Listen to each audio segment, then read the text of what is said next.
Sometimes it's just nice to get out and ramble about in the early morning, watch the sunrise, check on some things in some of the gardens. This upper garden here is recently, it's been sown with some different brassicas. It does have its carrots here, and it's going to need some weeding. But I come out here, and it might be a little bit early to see some of the brassica seeds coming up. But it's always nice to check. Now, these weren't, they were just sown on top of the ground, and then it rained. And there's different types, so some might come up. These up here, the first ones were rutabaga. And then I believe I had some Japanese red mustard.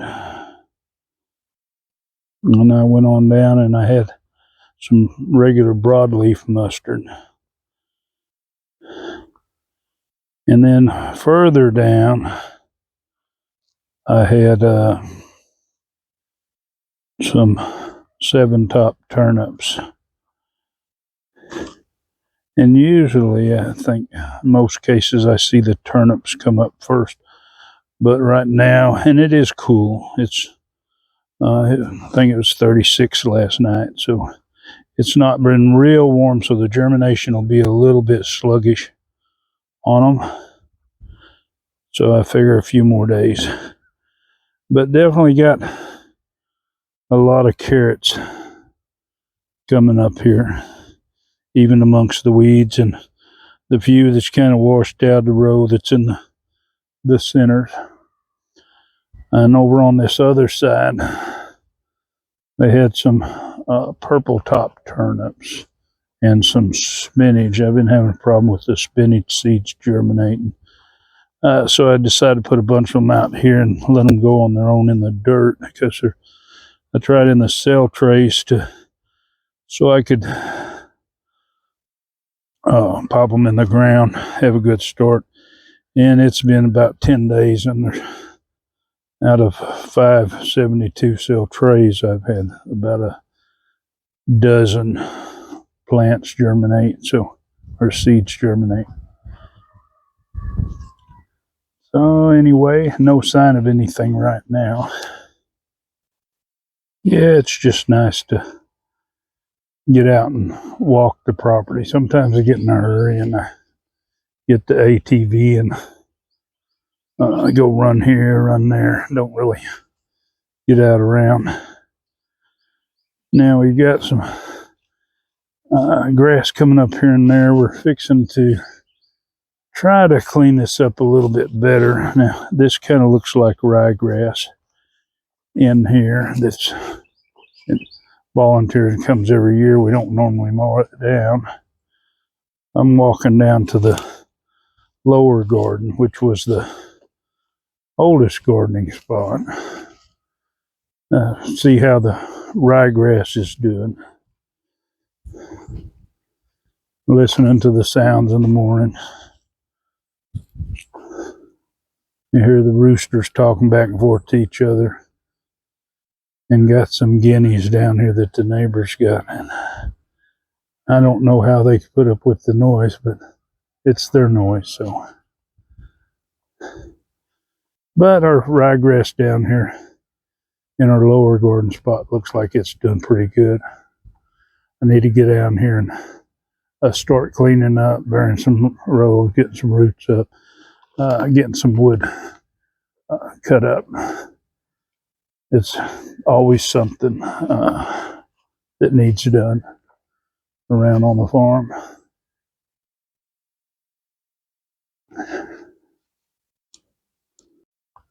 And we're up here right by the house, and we got our little chicks. making a round up here. They're taking and enjoying themselves. I like watching them. And it doesn't take long to come out here and shut them up in the evening because it's just a matter of walking out the door. We have closed their vent down. It's going to be in the mid to lower 30s or a little bit, even down to 28 Saturday. Today is December 15th. And so we got them plugged up, got our little 200 watt heat lamp in there. That way they can stay a little bit warm. I move them every couple of days. Now, this is where they were. And of course, where they're at now, I actually raked the leaves off. This one didn't have the leaves, but you can see 2 days.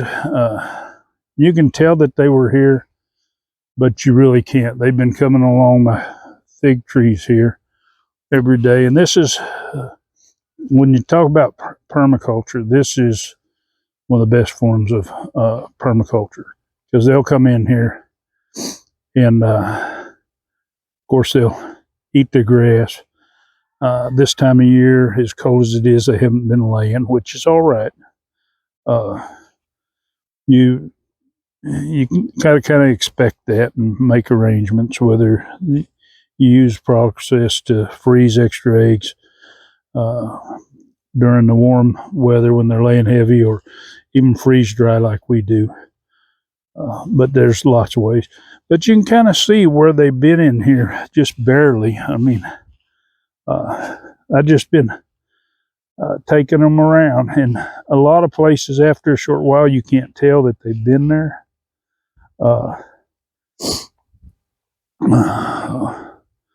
Off in the distance over here, I can see where they might have been, but not much, because they've been moved right through this whole area.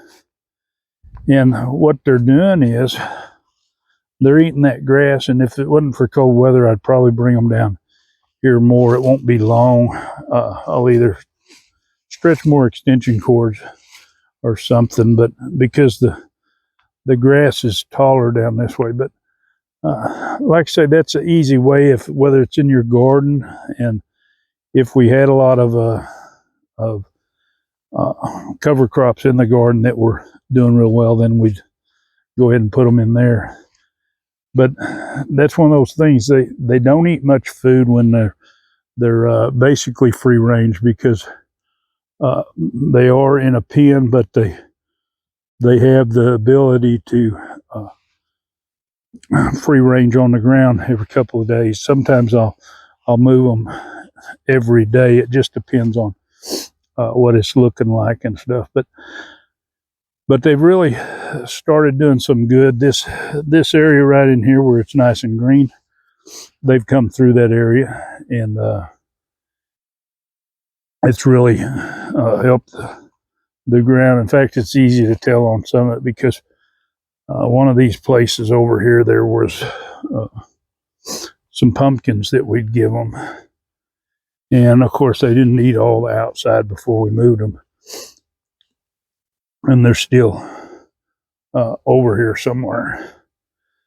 And plus, they kind of level it out a little bit, because I have gophers and such as that want to take in and mess things up.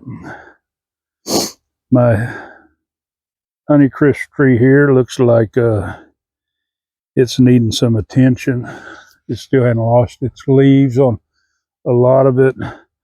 It has some suckers coming up here, and this would be rootstock. I didn't put any thing down there. So if you see this and you're wanting to grow more trees and want something to graft to, then you might want to dig up, and they probably got roots on part way, and you could use this as a rootstock. Then once you get it established, take and graft a limb from whatever tree you want on it. I've got Mr. Rooster here. This is the rooster that we had with the hens, but he's just way too rough on the hens, so he's been a prisoner here. This Saturday we're going to take him to the farmer's market. There is the people that we got him from, we were going to eat him, but it's a whole lot of work to dress out one chicken. But we asked them if they wanted him, and they'll probably eat him. I told him that if he didn't straighten up, that he was going to be taken out and we was going to eat him. I don't know, he didn't understand apparently, or didn't think that was going to happen. We're out here in the garden, and I make my rounds here. You can see the sun's coming up on the greenhouse. Now, these greenhouses, at night, they get down to whatever temperature it is. And I say greenhouses, that's what I'm going to call them. You might call them high tunnel or whatever. But the temperature at night they do drop quite a bit. And I'll come into the big greenhouse here. It's actually all the way planted, except the row with the citrus and stuff.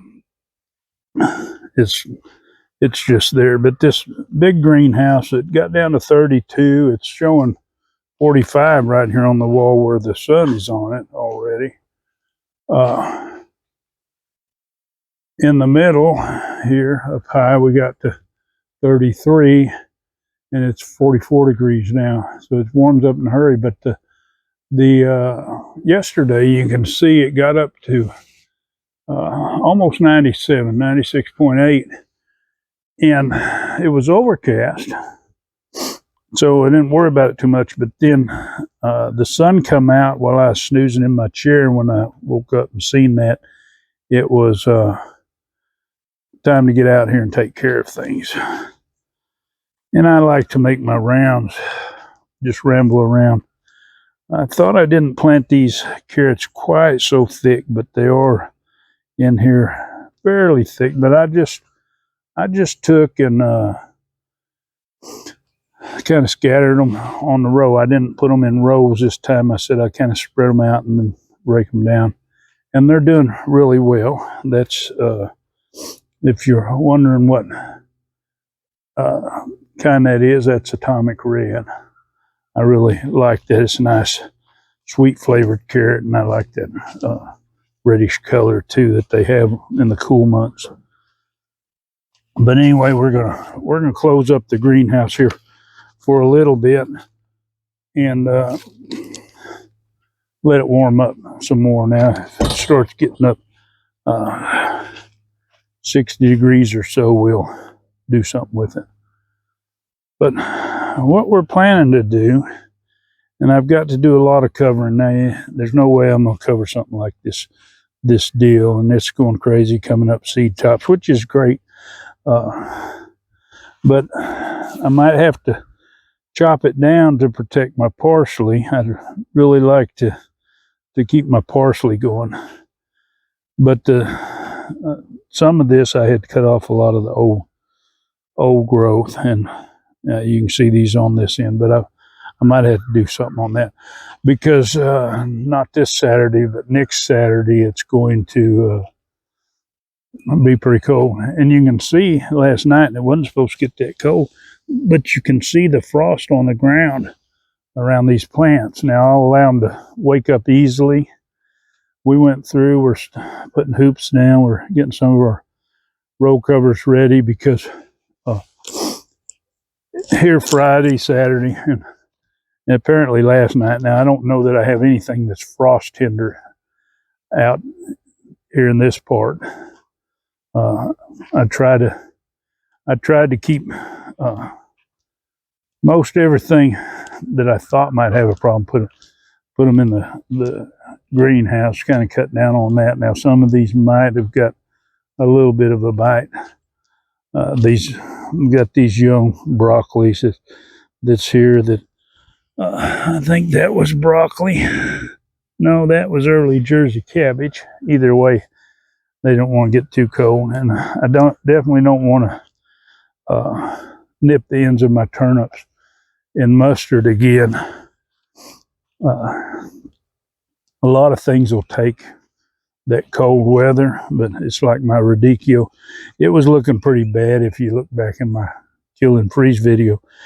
But as you can see, it's recuperated. It didn't kill it all the way back. It grew back out. Now these turnips and mustard over here, they'll end up getting harvested Friday, tomorrow, and go to the farmer's market, and that any that don't sell out of that, we'll just put in the freezer, blanch it and freeze it. We've been taking a few weeds out of the carrot row here. These ones are looking pretty good. They're a little slower growing than carrots normally would be, but when you have a greenhouse that filters the light for a big part of the day, that'll kind of do it. The radicchio, it would probably be doing better in the sun, but it does good in kind of a filtered light situation. Now, some of this stuff we won't worry about. We won't worry about our leek down there or any of this garlic that's coming up down here, because it can handle it. But it's supposed to get down to 18 degrees, not this Saturday, but the following one. And even if it gets close before, these alliums, they won't take that cool a temperature, so it would damage them. So we're going to go ahead and cover them for a few days. You know, we don't mind freezing, don't mind a little bit below. I think maybe 20 is the max on most of the alliums, and once it gets below that, you're going to lose a lot of your leaf growth, which is going to set them back when it comes time next year for them to start going to their bulbing phase. They will grow back, but if we don't have to lose that, then we don't have to lose it. You always come by. I keep thinking about cutting this out and putting something in place of this. I still call it my cilantro, but it is coriander. It's coming up, and I'm hoping that when it starts, if it lives through this freeze, which I doubt, the pollinators will have some nice flowers to enjoy.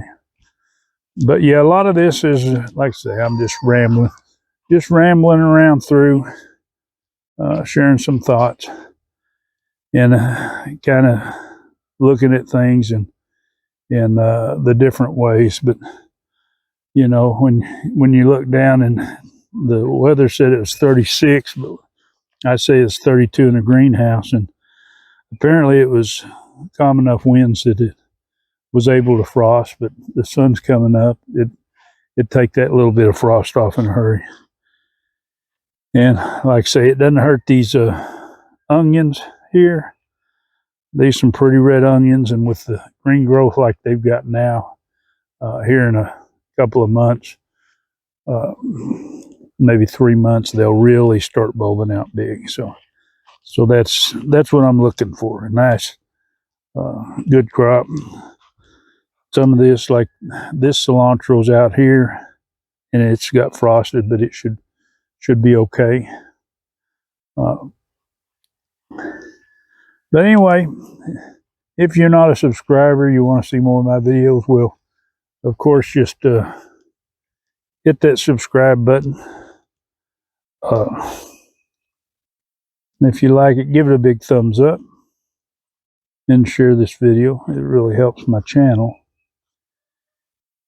And take the time to enjoy your garden. We're going to get that head's going to grow right into that ring. Yeah, these are really plumping up, even though it's cool. I'll harvest out most of these tomorrow. Get them ready for the farmer's market. And even though these leaves, as you can see, are a lot higher than my ring, roll protection on this, it might burn a few leaves where they're touching the roll protection. Now, this first cool spell is supposed to get down to 28 Saturday. I'm not going to cover this part. I'm going to do like before. I'm just going to turn on the sprinkler, let it take care of it. There's nothing here that won't take that temperature. Hopefully we can get these cabbages a little bit more size on them too. But that next cold spell, no, the watering isn't going to do it. It's going to need roll protection. Enjoy your garden.